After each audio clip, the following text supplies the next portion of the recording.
नमस्कार।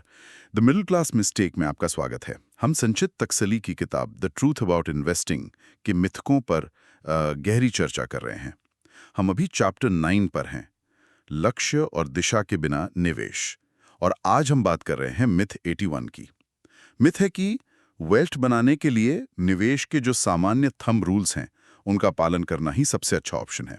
सुनने में तो ये बहुत सीधा और आसान लगता है ना? बिल्कुल। और लोग इसीलिए तो इसे पसंद करते हैं। फाइनेंस की दुनिया थोड़ी मुश्किल लग सकती है। हाँ। तो ये नियम एक बना बनाया रास्ता दिखाते हैं। हमें लगता है कि अच्छा, जिसने ये रूल बनाया वो सफल हुआ तो हम भी हो जाएंगे। एक तरह का मतलब शॉर्टकट है। लेकिन एक मिनट, क्या ये इतना बुरा है? खासकर किसी ऐसे के लिए जो अभी शुरू कर रहा है, जिसे कुछ नहीं पता। उसके लिए कुछ ना करने से तो बेहतर ही है कि वो 20% वाला नियम मान ले। नहीं नहीं, आपका सवाल बिल्कुल सही है। और हाँ, एक शुरुआती गाइड के तौर पर ये कुछ नहीं से तो बहुत बेहतर है। ये अनुशासन की मतलब पहली सीढ़ी है।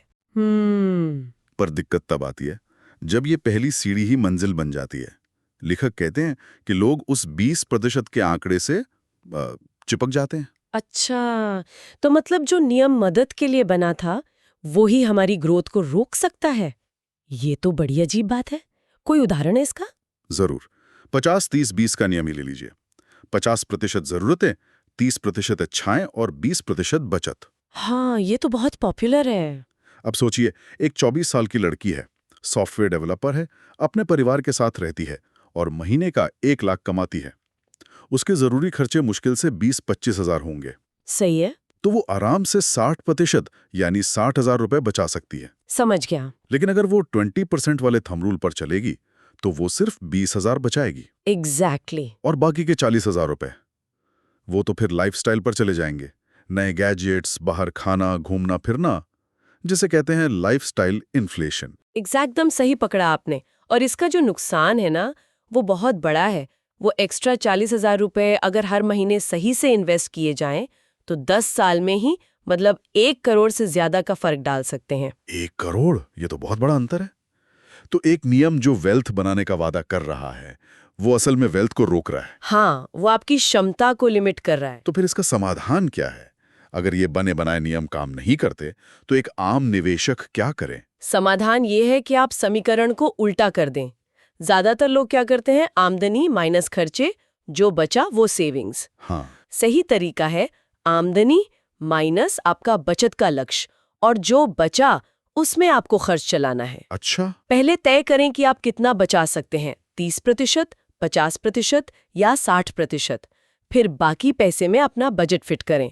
हो सकता है आपका पर्सनल थंब रूल 30-20-50 हो या कुछ और। तो मतलब इन थंब रूल्स को एक मिनिमम लाइन की तरह देखो, मैक्सिमम टारगेट की तरह नहीं। बिल्कुल। आपका असली लक्ष्य होना चाहिए कि आप इस सामान्य नियम को तोड़कर अपना खुद का ज्यादा बड़ा नियम बनाएं। आपने बिल्कुल सही समझा। नियम को आप पर हावी नहीं होना चाहिए। आपको नियम को अपनी जरूरत के हिसाब से चलाना है। ये तो बहुत साफ हो गया। तो ठीक है, मान लीजिए हमने अपना पर्सनल बचत का लक्ष्य तय कर लिया। अब अगला कदम आता है कैलकुलेशन का, एनालिसिस का। और इसके लिए तो इंटरनेट पर हजारों फ्री टूल्स हैं। हाँ, जो सब कुछ तुरंत कैलकुलेट करने का दावा करते हैं। और उन पे भरोसा करना बहुत आसान लगता है। पर क्या हमें करना चाहिए? और यहीं से हम अपने अगले मिथक में आते हैं, चैप्टर 10 से।